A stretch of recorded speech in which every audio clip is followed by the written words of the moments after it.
After 6 years of marriage and 2 children, I learned that most of my wife's longest calls and messages were with my brother-in-law, which they both dismissed as just harmless fun. I told myself it was nothing when I first noticed Sarah's phone lighting up with Jake's name at 11 p.m. while she slept beside me.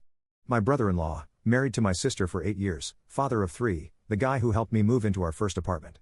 Just coordinating the kids' playdate for tomorrow, Sarah mumbled when I asked the next morning, not even looking up from scrambling eggs for our 6-year-old daughter Emma and 4-year-old son Tyler. The way she said it, so casual, so dismissive, should have been my first red flag. But I was already texting Ashley from accounting about grabbing drinks after work, so who was I to question harmless messages? That's the thing about being a cheater. You project your own guilt everywhere except where it belongs. While I was paranoid about Sarah's texts with Jake, I was 3 months into an emotional affair that I'd convinced myself didn't count because we hadn't kissed yet. Ashley laughed at my jokes in meetings. She thought my presentations were brilliant. She didn't roll her eyes when I talked about my fantasy football lineup. Small validations that felt like oxygen after 6 years of marriage that had settled into the rhythm of shared Google Calendar events and arguments about whose turn it was to handle bedtime. The drinks with Ashley turned into late dinners. The dinners turned into her apartment just to talk. The talking turned into her lips on mine on a Thursday night in October while Sarah thought I was at a client dinner. I remember thinking, as Ashley pulled me toward her bedroom, that at least Sarah had Jake to keep her company. At least she wasn't sitting home alone, waiting for me. The mental gymnastics of a guilty conscience are Olympic level. I became an expert at deception. New cologne explained as a free sample from Macy's. Uber receipts deleted before I walked through the door. Work trips that required me to stay an extra night. Ashley's perfume on my jacket blamed on the new intern who hugged everyone. Sarah never questioned any of it. She was too busy on her phone, laughing at whatever Jake had sent her. "Your brother has the best memes," she'd say, angling her screen away when I tried to look. The affair with Ashley escalated because that's what affairs do. They're like addiction, you need more each time to get the same high. Weekend conferences that didn't exist. A sudden interest in gym classes that ran late. Christmas shopping that took 4 hours for one gift. Emma started asking why Daddy was never home for story time. Tyler stopped running to the door when he heard my car. Sarah stopped asking where I'd been. January rolled around, and Ashley wanted more. She was tired of being the secret. Tired of spending holidays alone while I played happy family. "Leave her," she said one night, in her bed while I checked my phone to make sure Sarah hadn't called. "We could be so happy." The word we hit different when you're cheating. It feels like betrayal and possibility wrapped in the same syllable. I started noticing things about Sarah and Jake that I'd ignored before. The inside jokes at family dinners. The way they always ended up on the same team for game night. How her face lit up when her phone buzzed with his name. How my sister seemed oblivious, bouncing their youngest on her hip while her husband and my wife shared another moment of perfect understanding across the room. I told myself I was imagining things. I told myself even if I wasn't, it made what I was doing with Ashley more acceptable somehow. Valentine's Day was when everything started cracking. Ashley had made reservations at a restaurant 40 minutes away, far enough that we wouldn't run into anyone. Sarah said she was having a girls' night with my sister. Seemed perfect. Except my sister posted Instagram stories from home, alone with her kids, while Sarah's location showed her at a wine bar downtown. With Jake. I sat across from Ashley, barely tasting the $200 meal, refreshing Instagram obsessively. "What's wrong?" Ashley kept asking. How could I explain that I was furious about my wife potentially cheating on me while I was actively cheating on her? The hypocrisy was choking me. I made an excuse about a work emergency and left Ashley at the restaurant. Drove straight to the wine bar.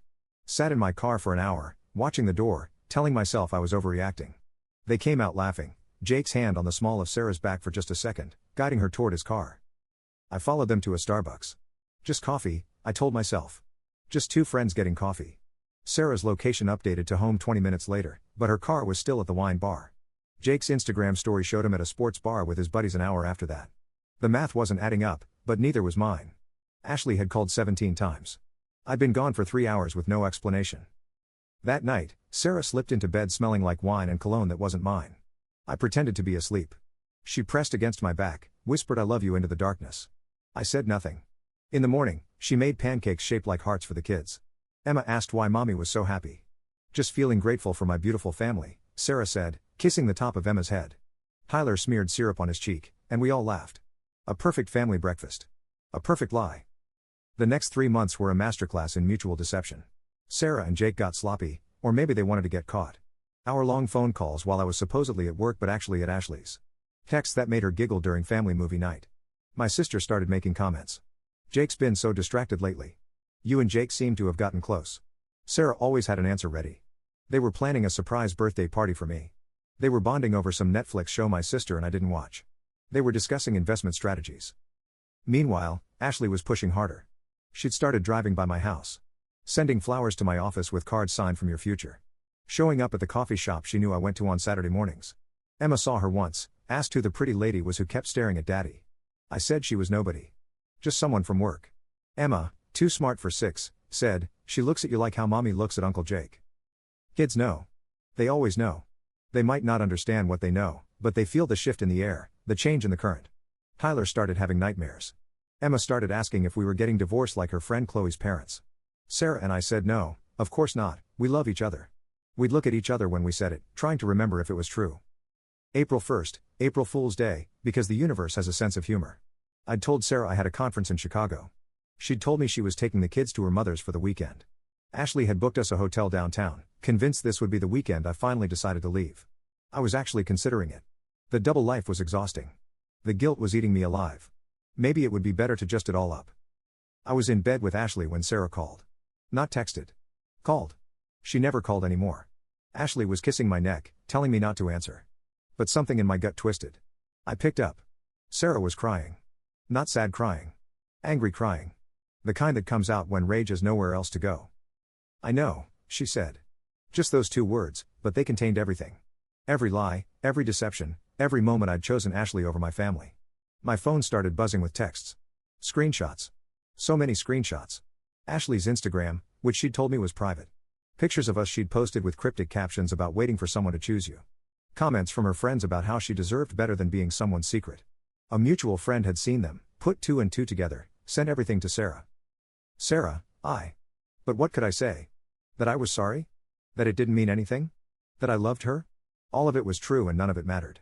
She'd already hung up. Ashley was asking what was wrong, but I was already getting dressed. Already calling an Uber.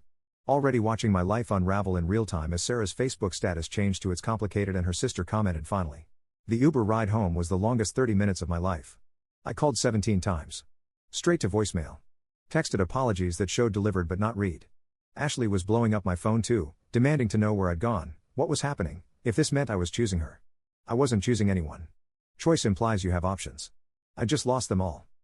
The house was dark when I got home. Sarah's car was gone. The kids were really at her mother's then. I found the note on the kitchen counter, next to the dinner she'd made and left for me yesterday before I'd left for my fake conference. Lasagna, my favorite. The note was short, I know about Ashley. Jake told me everything about you too. He's been watching out for me. Don't contact me. Lawyer will be in touch. Jake told her everything about us? How did Jake know? I called him immediately. He answered on the first ring, like he'd been expecting it. His voice was calm, steady. Yeah, I've known for months. Ashley's best friend is married to my coworker. Small world, right? I've been trying to figure out how to tell Sarah without destroying her. Guess you took care of that yourself. The irony was so thick I could choke on it. I'd been so paranoid about Jake and Sarah, so convinced they were having an affair, that I'd justified my own cheating. And all along, Jake had been what? Her protector? Her friend? The brother-in-law who actually gave a about her happiness while I was busy destroying it? The next morning felt like waking up in someone else's life. The house was too quiet without Tyler jumping on the bed at 6 a.m., without Emma asking for special cereal for breakfast. I made coffee in a kitchen that suddenly felt like a museum of my former life. Every magnet on the fridge held up artifacts of a family that no longer existed. Tyler's preschool art, Emma's honor roll certificate, a save the date for my cousin's wedding address to the Hamilton family. Sarah had been strategic. She'd taken exactly half of everything that mattered: photo albums, kids' favorite toys, the good coffee maker.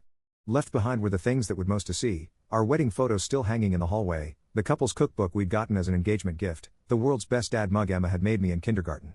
I wondered if this was intentional cruelty or just oversight. Knowing Sarah, everything was intentional. My phone had 47 missed calls from Ashley. Her texts ranged from concerned to angry to desperate in the span of 8 hours. Where are you? Is everything okay? You can't just leave like that. We need to talk. I'm sorry if the posts were too much. Please don't shut me out. I love you. That last one sat there like a grenade with the pin pulled. I couldn't bring myself to respond. What was the point? I'd blown up my marriage for someone I realized I didn't even really know. The first Monday was when I learned what everyone knows really means. I walked into the office to find conversation stopping mid-sentence. The admin assistant who usually chatted about her weekend gave me a tight smile and suddenly had urgent filing to do. My boss called me in before I even reached my desk. We need to discuss the situation with Ashley, he said, not meeting my eyes. HR has concerns about the power dynamic, given that you're on the promotion committee for her department. Ashley was in the break room when I came out, surrounded by a cluster of women from accounting. They dispersed when they saw me, but not before I caught the looks. Pity for her. Disgust for me. She tried to approach, but I shook my head.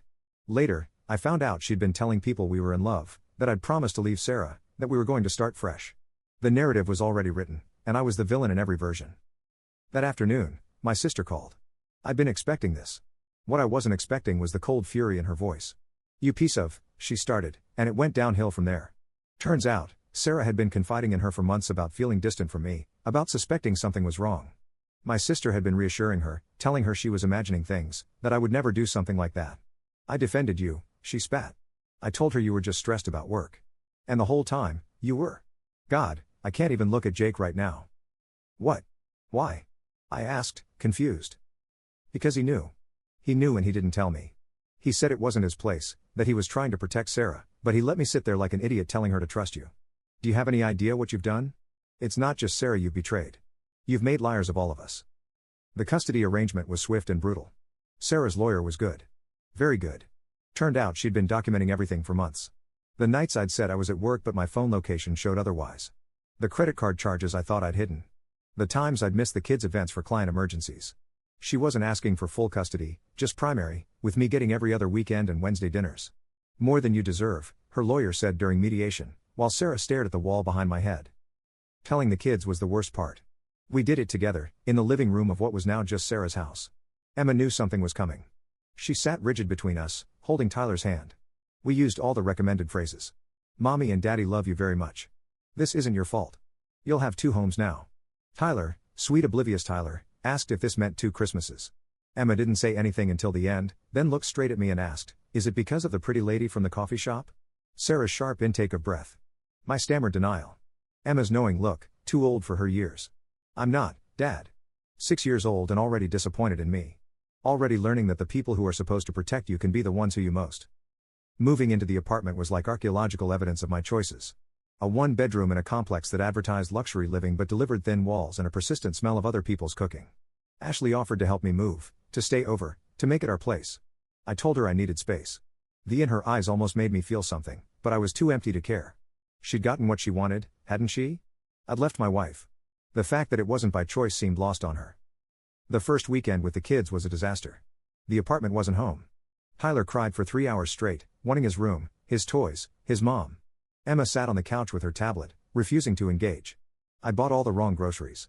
Apparently, Tyler only ate the dinosaur-shaped chicken nuggets now, not the regular ones. Emma informed me that Mom always let them have movie night on Fridays with popcorn and candy. I tried to recreate it, but the microwave popcorn burned and the only candy the corner store had was the kind with peanuts, which Tyler couldn't have at school so he was scared to eat them anywhere. Sunday drop-off was excruciating. Tyler clung to me suddenly, not wanting to leave. Sarah had to pry him off while he sobbed, "Daddy, come home." Emma walked past me without saying goodbye. Sarah looked exhausted, dark circles under her eyes that makeup couldn't hide. For a second, just a second, she looked at me the way she used to. Then Jake's car pulled up behind hers, my sister in the passenger seat, and the moment shattered. "We're just picking up some furniture," Sarah said quickly, like she owed me an explanation. Jake nodded at me, uncomfortable. My sister wouldn't even look in my direction. This was the new normal. The man I'd suspected of sleeping with my wife was now moving furniture for her while I stood on the sidewalk outside my former home like a stranger. Work became unbearable. Ashley had requested a transfer to a different department, but it was still a small company.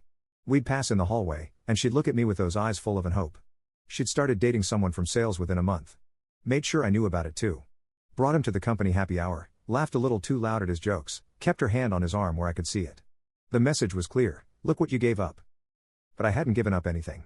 I'd thrown it away. The difference mattered. One implies a choice between 2 things you want. The other is just destruction for destruction's sake. I'd lit a match to watch things burn and then acted surprised when I got burned too. My mother called exactly once. "I'm not taking sides," she said, which meant she was taking Sarah's side. "But that girl has been nothing but good to you. Those babies adore you. And you hid away for what? Some excitement? Some strange? Was it worth it?" I couldn't answer because we both knew it wasn't. Nothing would ever be worth what I'd lost. The divorce papers came on a Tuesday. No fault state, irreconcilable differences. Clean division of assets. Sarah wanted the house, I couldn't afford it anyway. She wanted primary custody, I didn't have grounds to fight it. She wanted child support and alimony, the calculator said what it said. My lawyer, who cost $400 an hour to basically tell me I was, kept saying it could be worse. I wanted to ask him how, exactly, but I was afraid he'd tell me. Facebook became a minefield. Sarah didn't post about the divorce directly, but the subtext was clear. Photos of her and the kids at the zoo making memories with the people who show up. Her sister commenting, "So proud of how strong you are," under every post. Jake and my sister in the background of family gatherings I was no longer invited to. And then, 3 months after I'd moved out, a photo that knocked the wind out of me, Sarah at a wine tasting, laughing, with a guy I didn't recognize. The caption, "New beginnings." The comments were brutal. "You deserve this. About time you found a real man. Upgrade." Her friends, our friends, people who'd been at our wedding, all cheering for her to move on. Meanwhile, my posts of the kids on my weekends got polite likes and nothing else. The social jury had delivered its verdict. Ashley and I tried one more time. She showed up at my apartment on a Friday night when I didn't have the kids, with wine and an apology for bringing her new boyfriend to happy hour. We drank, we talked, we remembered why we'd started this in the first place. She was beautiful and fun and uncomplicated. She laughed at my jokes and didn't care that I'd forgotten to pick up milk again. We fell into bed like it was inevitable. In the morning, she was making coffee in one of my work shirts, talking about maybe trying again, taking it slow this time. Then Emma called from Sarah's phone. "Daddy? I left Mr. Bunny at your house. Can you bring him? I can't sleep without him." Sarah's voice in the background, gentle but firm. "We can get him next weekend, sweetheart." Emma's tears. Sarah taking the phone. "If you're not busy, you could drop him off." The hope in it killed me. Not hope for us, but hope that I could still be the kind of father who would drive 20 minutes to deliver a stuffed animal. I looked at Ashley, gorgeous and available and uncomplicated. Then I thought about Emma trying to sleep without Mr. Bunny. "I have to go," I said. Ashley's face fell. She knew. We both knew. It was never going to work because I was never going to choose her, not really. I'd already chosen. I'd just chosen wrong. 6 months after the divorce was finalized, I ran into Jake at Target. Not Sarah, not my sister, but Jake, the man I'd spent so long suspecting, standing in the cereal aisle comparing nutrition labels. He saw me before I could escape, gave that awkward half-nod men do when they can't pretend they didn't see each other. We stood there between the Cheerios and cornflakes like two cowboys at high noon, except the showdown was just my shame and his pity. "How are Emma and Tyler?" I asked, because apparently he saw my kids more than I did now. "They're good. Emma's reading at a 3rd grade level. Tyler finally learned to tie his shoes. Things I should have known. Things I would have known if I hadn't destroyed everything." He started to walk away, then turned back. "You know, she never cheated on you. Not even close. All those texts, all those calls? She was asking me for advice on how to save your marriage. She thought you were depressed. She was trying to figure out how to help you." The grocery store floor didn't open up and swallow me, which seemed like a design flaw. I abandoned my cart and sat in my car for an hour, remembering all those suspicious conversations I'd witnessed. Sarah laughing at Jake's texts while I was sexting Ashley. Sarah taking calls from Jake while I was at Ashley's apartment. Every piece of evidence I'd collected of her betrayal was actually evidence of her trying to save us. Emma's 7th birthday was the following week. Sarah had agreed to let me take her to dinner, just the two of us. She requested Red Robin because they sang the birthday song. We sat in a booth meant for 4, the empty seats screaming absence. She ordered a burger she didn't finish and told me about school, about her new teacher, about the boy who put gum in Sophia's hair. Normal kid stuff, but delivered with the careful distance of someone who'd learned not to trust too much. "Mom has a boyfriend," she said suddenly, between bites of ice cream. "His name is David. He's nice." David. The wine-tasting guy had a name now. "That's good," I managed. "He doesn't live with us or anything," Emma continued, like she was reassuring me. "But he comes to my soccer games sometimes. He taught Tyler to ride his bike without training wheels."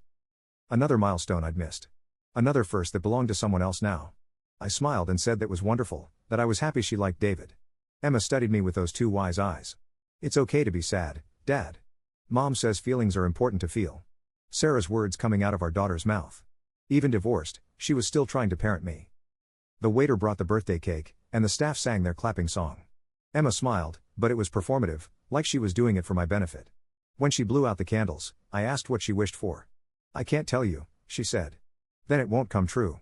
But I saw her eyes flick to the empty seats, and I knew. Ashley got engaged that Christmas. Not to the sales guy, but to someone she'd met at her gym. She posted the ring on Instagram with the caption "When you know, 2 hearts emoji. Her friends commented about how she deserved this after everything she'd been through. The subtext was clear: I was the everything. The villain in her story of triumph. The bullet she'd dodged. I wanted to be angry. To feel like she'd moved on too fast, like what we'd had meant nothing. But the truth was more pathetic. She'd gotten exactly what she'd wanted, just not with me. A man who chose her first, not as a secret or a second option. A man who probably didn't have another woman's name on his lips when he woke up from nightmares. Because that was the thing nobody told you about destroying your marriage for an affair. You don't actually end up with the affair partner. You end up alone, scrolling through photos of your old life at 2 a.m., wondering how you could have been so. You end up dating women who Google you and find your ex-wife's sister's very public Facebook post about what a piece of garbage you are. You end up explaining to your kids why daddy lives in an apartment that smells like the previous tenant's cats. Tyler started calling David Coach because he'd started helping with his T-ball team. Not dad, Sarah assured me during a tense pickup. He knows you're his dad. But Coach was there for practices. Coach was there for games. Coach was there when Tyler hit his first home run, while I was working late because child support and alimony don't pay themselves. The worst part was I couldn't even hate David. I'd tried. I'd stalked his social media looking for flaws, red flags, anything to justify my resentment. But he was genuinely decent. Divorced himself, 2 older kids who lived with their mom in another state. He posted about hiking and cooking and books he'd read. No shirtless gym selfies, no political rants, no signs of the darkness I desperately wanted to find. He was stable and present and everything I hadn't been. Sarah invited me to Tyler's 5th birthday party. For his sake, she said. He wants you there. The party was at our old house, now just her house, full of people who used to be our friends. They were polite but distant, like I was a colleague they didn't know well.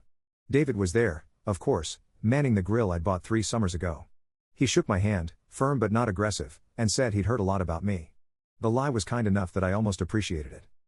Jake and my sister were there with their kids. My sister had started acknowledging my existence again, barely. The kids miss their cousins, she'd said. Not I forgive you or we can move past this, just practical acceptance that I was still technically family. Jake and I had developed a system of careful avoidance, always staying on opposite sides of any room we were both in. I watched Tyler out his candles, David's hand on his shoulder, Sarah taking photos, Emma helping serve cake. A perfect family portrait with one glaring error, me, standing by the fence like a neighbor who'd wandered over uninvited. Tyler ran over to show me his new bike, the one David had helped pick out. Coach says I'm ready for no training wheels. Will you watch me, Daddy? I watched. I cheered. I picked him up when he fell and told him he was brave. But David was the one who steadied the bike, who ran alongside him, who caught him just before the big crash. Because David was there every day. I was just a weekend visitor in my son's life. The moment that broke me came later, during cake. Tyler was opening presents, and he got to mine, an expensive Lego set I'd hoped would buy me some relevance. Cool, he said, then immediately turned to David. Coach, will you help me build this? Not cruel, not intentional, just the natural response of a kid who'd learned who to count on.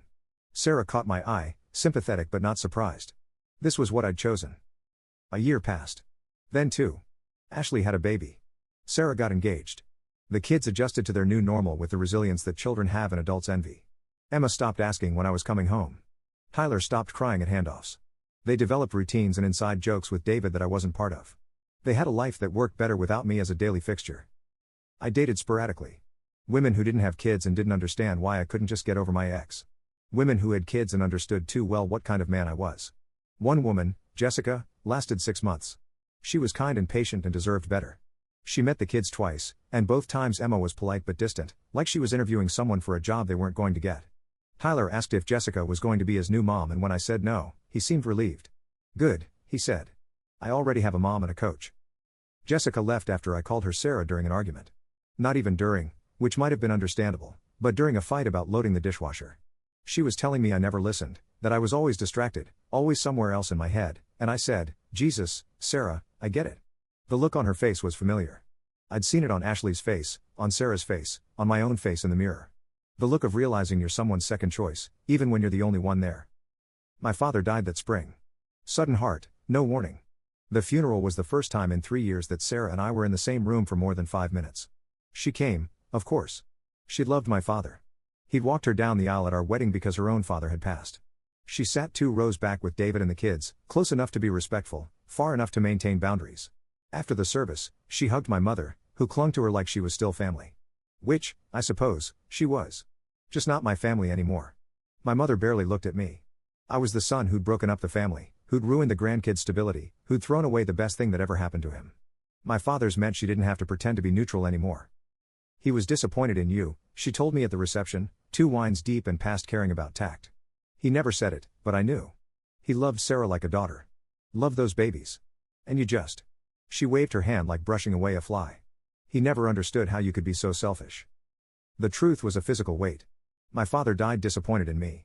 There was no fixing that, no making amends, no eventual forgiveness. It was carved in stone now, permanent as his headstone. I'd failed him as a son, as a husband, as a father. The trinity of disappointment. Emma found me crying in my car after everyone left. She knocked on the window, and when I unlocked the door, she climbed in and sat beside me. Didn't say anything, just sat there. After a while, she asked, "Are you sad about Grandpa or about everything?" "Both," I admitted. She nodded like that made sense. "Mom says it's okay to be sad about things we can't fix. But we still have to try to be better." "Is that what David says too?" I couldn't help the bitterness. "No," Emma said simply. "David doesn't talk about you. Mom says that's called boundaries." Boundaries. My 7-year-old understood boundaries better than I ever had. She hugged me then, quick and fierce, before running back to where Sarah and David and Tyler were waiting. I watched them drive away in the SUV David had bought for their blended family. The car seat I'd installed was gone. Tyler was in a booster now. Another transition I'd missed. The final nail came 6 months later. Sarah called on a Tuesday afternoon, voice careful and measured. "David got a job offer. In Portland. It's a really good opportunity. We're going to take it." Portland. 2,000 miles away. Might as well have been the moon. "You can't just take my kids," I said, already knowing she could. The custody agreement allows for relocation with 60 days notice. "You'll get them for summers and alternating holidays. We'll do video calls twice a week." She'd already worked it all out. Already consulted lawyers. Already made the decision. It's what's best for them. Stable home, good schools, fresh start. I wanted to fight. To rage. To demand she stay. But what grounds did I have? I saw them 4 days a month as it was.